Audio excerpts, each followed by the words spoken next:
सीमास पुणेरी स्वाद मध्ये तुमचं सर्वांचं स्वागत आहे।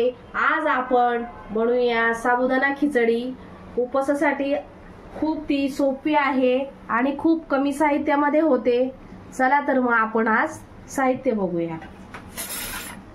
2 बारीक आकाराचे उकडून बटाटे घेतले आहेत। 1 वाटी शेंगदाणे भाजून शेंगदाण्याचं वाटण कूट करून घेतलं आहे। याच वाटीने रात्री साबुदाणे भिजायला घातलेले। 1 वाटी साबुदाणे रात्री भिजून आता हे असे मस्तपैकी भिजले आहेत। 4 ते 5 हिरव्या मिरच्या कापून घेतल्या आहेत आणि चवीनुसार मीठ आणि तूप। चला तर मग आपण सुरुवात करूया।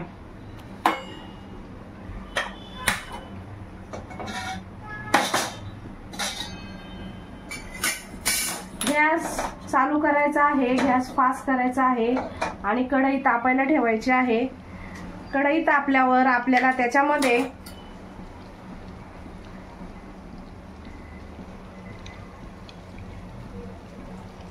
दोन ते तीन चमचे तूप, कोणी तूप घालू शकता, कोणाला तेल आवडत असेल तर तेलही वापरू शकता। मी तूप वापरणार आहे। हा चमचा बारीक असल्यामुळे मी 4 ते 5 चमचे टाकणार आहे। आता तेल तूप चांगलं आपलं तापलेलं आहे। आपण त्याच्यामध्ये ज्या कापलेल्या हिरव्या मिरच्या आहेत त्या टाकणार आहोत। बघू शकता आपल्या मिरच्या चांगल्या, तेल तूप चांगलं तापलेलं आहे। मिरच्या चांगल्या तुपामध्ये फ्राय करून घ्यायच्या आहे। फ्राय करत असताना त्याच्यामध्ये मी 1 चमचा मीठ घेतला आहे।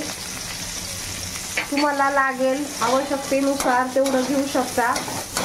मिरच्या चांगल्या तेलामध्ये फ्राय करून घ्यायच्या आहे। तुम्हाला जर कमी तिखट लागत असेल तर याच्यापेक्षा कमी मिरच्या टाकल्या तरी चालेल। आता आपण याच्यामध्ये साबुदाणे टाकणार आहोत। सगळ्यात प्रथम साबुदाणे बघू शकता खूप छान भिजले आहे। रात्री भिजायला घातल्यामुळे ते छान भिजले आहे। तसे तुम्ही दिवसा घातले तर 3 ते 4 तासात चांगले भिजतात। शेंगदाण्याचं कूट आता चांगलं साबुदाणे आणि शेंगदाण्याचा कूट व्यवस्थित मिक्स करून घ्यायचा आहे।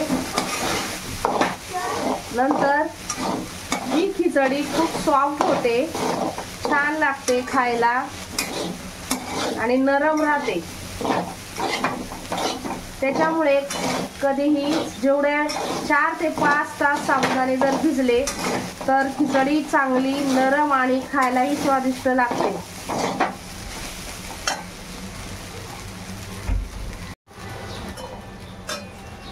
पाहू शकता आता आपली खिचडी किती नरम झाली आहे आणि छान त्याला कलर आला आहे। आता आपण ते 2 बटाटे उकडून घेतले होते ते चांगले कुस्करून टाकायचे आहे खिचडीमध्ये वरती।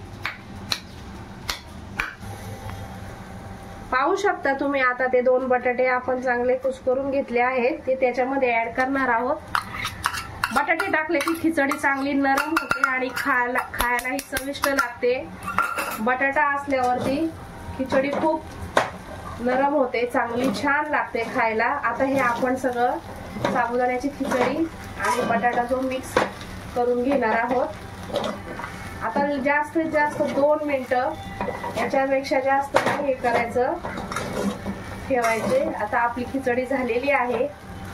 पाहू शकता किती खिचडी मस्त दाणेदार झाली आहे, तोंडात घालताच विरघळेल अशी आपली खिचडी झाली आहे। चला तर आज आपली आता खिचडी तयार आहे। साबुदाणा खिचडी खूप सोप्या पद्धतीने बनवलेली आहे, कमी साहित्य लागतं। तुम्ही घरच्या घरी अशी साबुदाणा खिचडी बनवू शकता आणि खाऊन बघा। जर तुम्हाला खिचडी आवडली तर चॅनलला लाईक करा, शेअर करा, सबस्क्राईब करा।